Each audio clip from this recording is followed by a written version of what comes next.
Ladies and gents, my name is Brandon Stover. Welcome to the How to Solve Climate Change course from Plato University. Causes, systems, obstacles, solutions to this global challenge is what you're going to learn here today. When you're ready to learn more skills, join us for free at plato.university. Let's get started with today's lesson. We'll have our expert guests briefly introduce themselves and their credentials for why they are able to speak to this topic.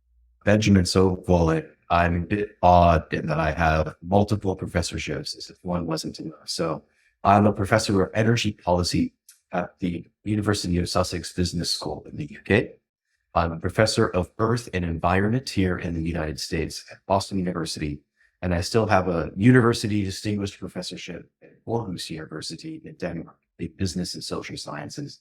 And that kind of unpacks different dimensions of what we'll talk about today, which does include things like policies.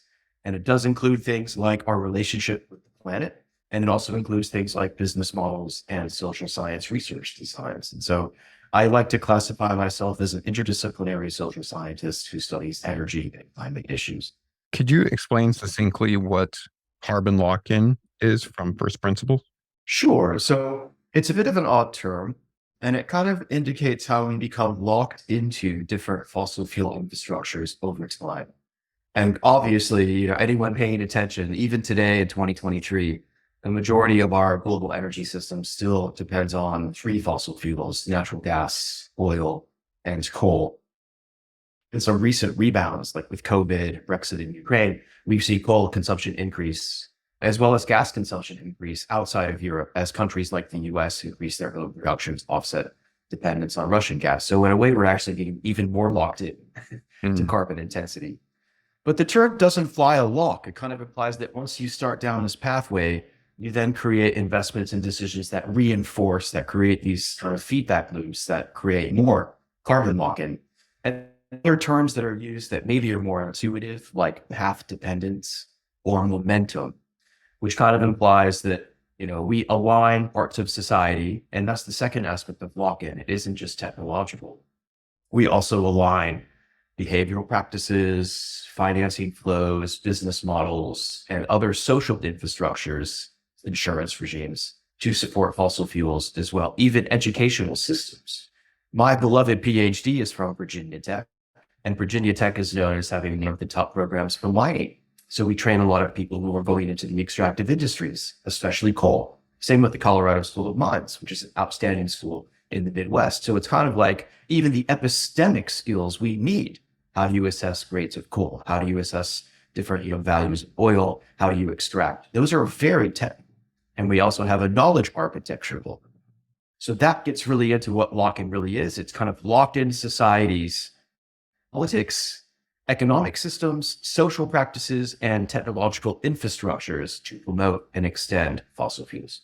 Why does carbon lock-in impede us from creating solutions or overcoming climate change? Well, it's partly in the term, right? I mean, if lock-in is all of these dimensions, then it means that systems change can't just be one dimension. It's like systems change can't just be technological. You got a new fuel cell, you got a new solar panel, you got a new battery for an EV. This kind of explains why these innovations face so much resistance, because the system that they're trying to overturn isn't just technological. It's also intimately social, political, and cultural. And those sorts of changes often take generations. As Max Planck, the physicist, used to say, really good new ideas, and you can extend this to innovations, really good new ideas don't take hold because they're superior in merit. They usually take hold because the old ideas dies off. So that really implies we have to wait for a lot of people that think this way to either really change their views or unfortunately perish from the earth. And I think that another aspect of it is the long-lived nature of these types of investments. And this is more on the technological side. So you can break down lock-in into kind of technical, political, behavioral, and economic. But on the technical side, when you build a coal-fired power plant, or you build a gas pipeline, or you build a nuclear reactor unit, these things have at a minimum 30 to 40-year lifetimes. And now that we're extending nuclear reactors, 50, 60, 70-year lifetimes. Hydroelectric dams, there are some like Niagara Falls that have been around for more than a century. And there are even ancient dams that go back 1,000 years in Egypt. right? So like we have these infrastructures that are meant to be here for thousands of years. And that means that any new investments today that we make, and we're still making oil and gas play, or maybe a carbon pipeline or a gas pipeline, like along the lead pipeline, which is a pipeline that went online within this decade from Norway to the UK to connect Norwegian gas fields to UK consumption, which they desperately need. That's got to run for 50 years, right? Or their investors aren't going to make a profit. And so I think that's the other hidden thing is like, well, the investment decisions we make today, even though they're made today, could create lock-ins for at least a half century, which is why it's so dangerous to be investing in these long-lived infrastructures. Buildings are another example, roads, bridges. When you build them now, they need to last for decades. And so that kind of does double down. And kind of a second connection to this is the socio-technical system around those infrastructures. Nuclear power is a great example, because if you're going to operate nuclear power reliably, you also have to keep going the nuclear skills. You got to keep going people who know about uranium mining and radiation and accidents and maintenance and also spent fuel, which will also last up to 10, 20,000 years. So there's another example of like, we're also committing now with decisions now, energy choices for 50, 60, 70,000 years. And we'll have to keep locking ourselves into having that expertise and skill base if we're ever going to manage those risks within the energy system. Why it's important to address this obstacle, like what's at stake if we don't start addressing the carbon lock-in? Really, it's risks of climate change, which is only one of the aspects. I think there are actually kind of three. I think that the risks of climate change are significant and severe.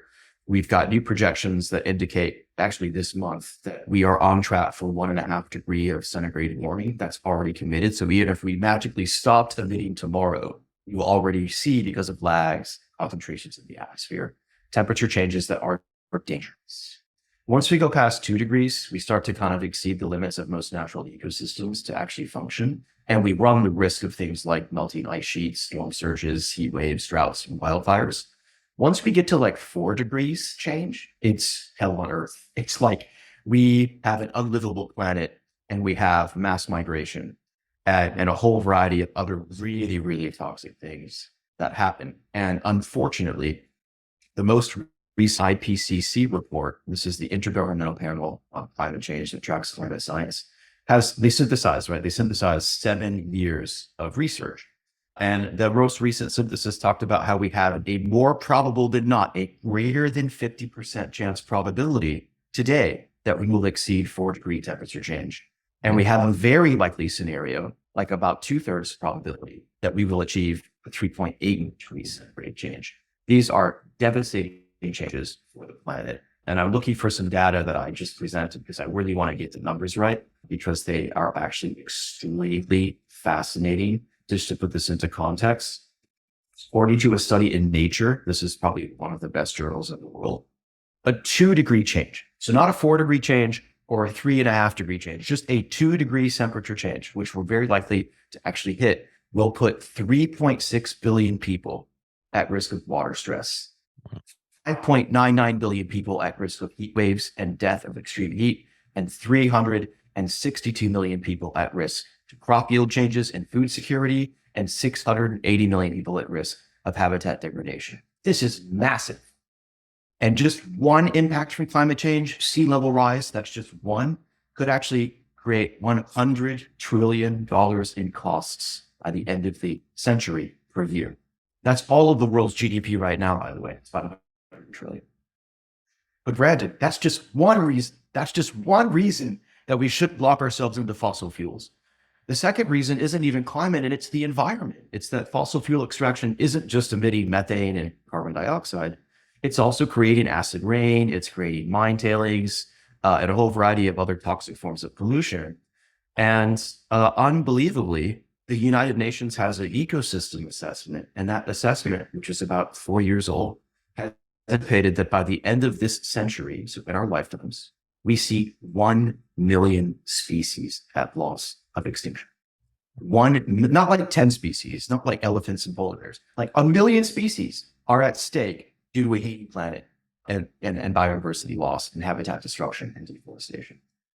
And then the third and final reason, as if this wasn't enough, is actually a hidden opportunity And there is a lot of money to be made with mitigating climate change, because many of the things that you should do help fight carbon lock-in, improve efficiency, improve productivity, diversify your energy sources, make energy more domestic, do more organic food, eat less meat. These things have so many other co-benefits for health and jobs and resilience and security that the low carbon transition is the free lunch you get paid to eat. The International Energy Agency says it's a $100 trillion opportunity by 2040.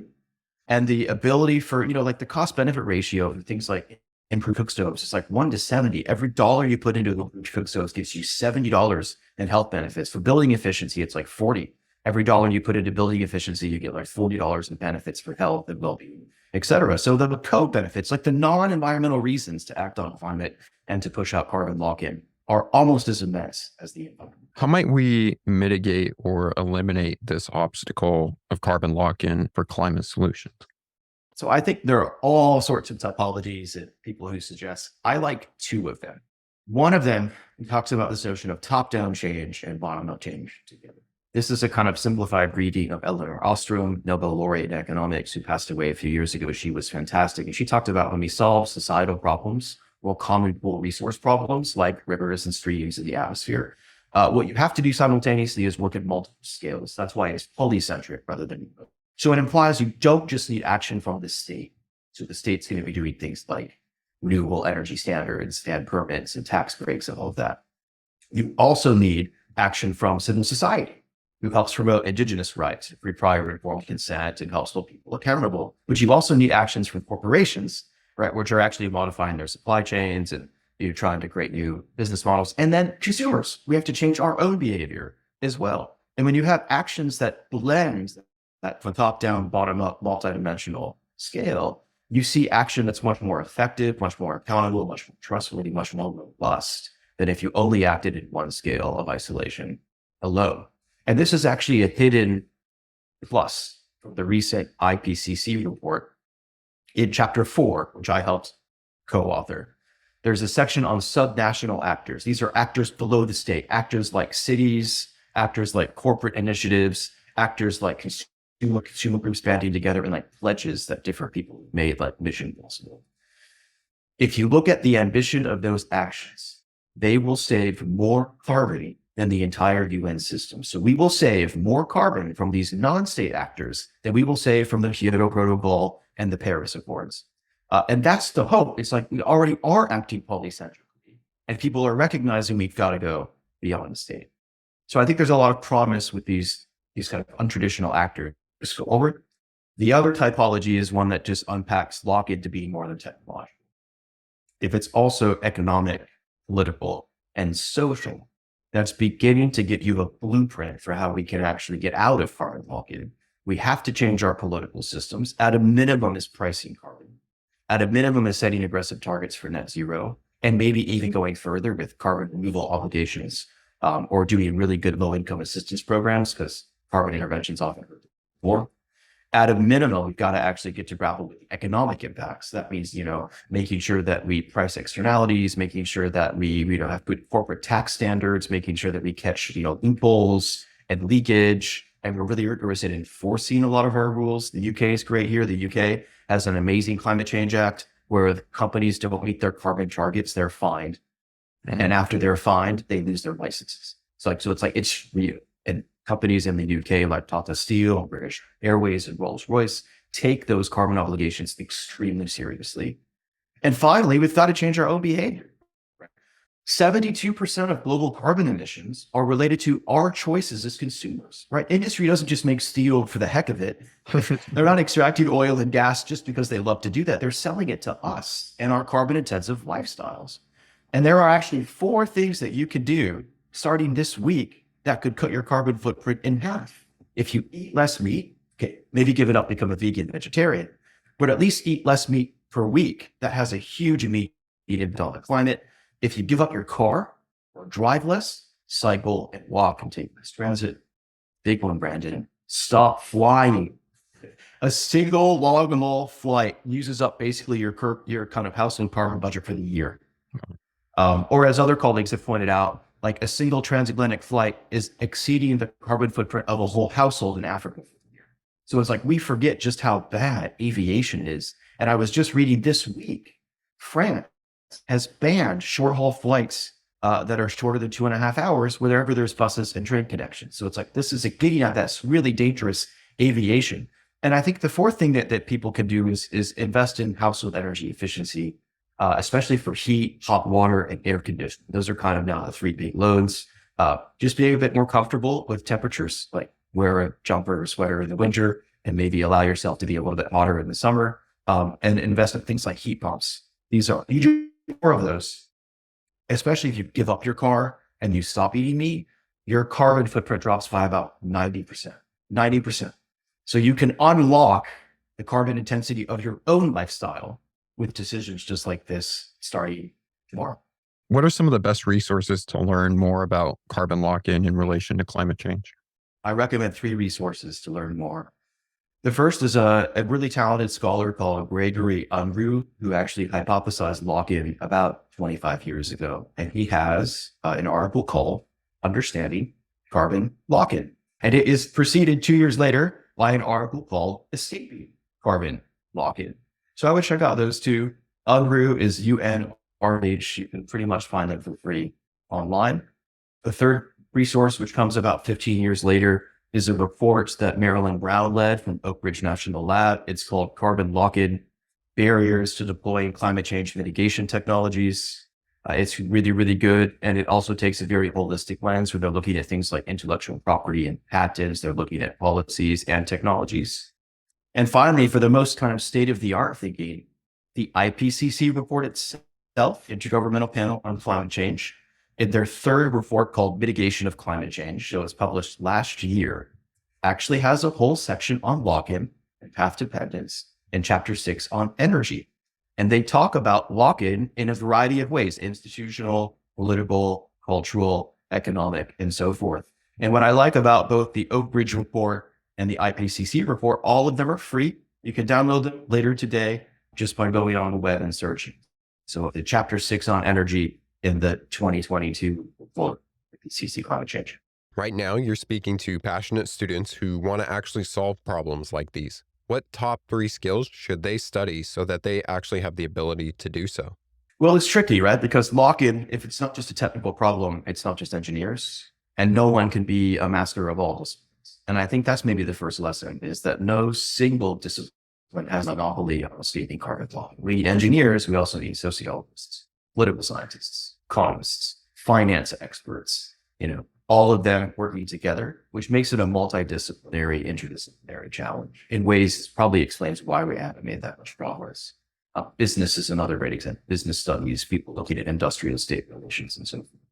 But I think the second one is that realize that you also have a lot of power and agency as a consumer and a voter. This is, exercise your democratic skills and your ability to protest, your ability to vote for candidates or parties that take climate change seriously. You're investing your pension, if you have one, right? Or stocks in the stock market at companies that deserve it. And you're also doing things like holding people accountable that are carbon intensive. We just saw in Britain last week, 500 students refused to work for oil and gas companies. This is like a new class of students who we're not even going to interview with you. We don't like what you're doing to the planet. So I really like these kind of direct action techniques that young people and youth and students can do. Finally, I think, though, in terms of skills, just follow more of the actual scientific trends. And that's, I guess, the third recommendation. This is more like media analysis and kind of literacy skills. And that's just that there's so much misinformation out there on climate change. And you can't trust everything you read, blogs and newspaper stories, and even things on Fox News. They're not neutral. And so I think the credibility of information sources here is really, really key. So generally, look at what the IPCC says. The International Energy Agency is pretty robust. The International Renewable Energy Agency, and if you hear in the US, the Department of Energy as the Energy Information Administration. It's a mouthful, but they also publish 3 reports. That's pretty much all you need. Like reliable data on climate energy from those sources gets you 95% of what you have to do to understand. I think so you'd be amazed at how often they're misrepresented or just not represented adequately in current discourse. So I think that's a start. Recognize it's a multidisciplinary challenge. And so if you are trying to solve lock-in in your careers, you'll have to work with others. recognize that you have a lot of power yourself as an individual at shaping other people, your family and friends, and then recognize that you got to educate yourself, even if you don't want to, and keep on top of trends. I guess that's the best I got. Any final recommendations for the audience? Only for those that are researchers. Despite the fact that we've known about lock-in for 25 years, it's still not very researched. And I think there's a whole scope of new frontiers that we could explore. A lot of the research, Brandon, for lock-in is still like the US.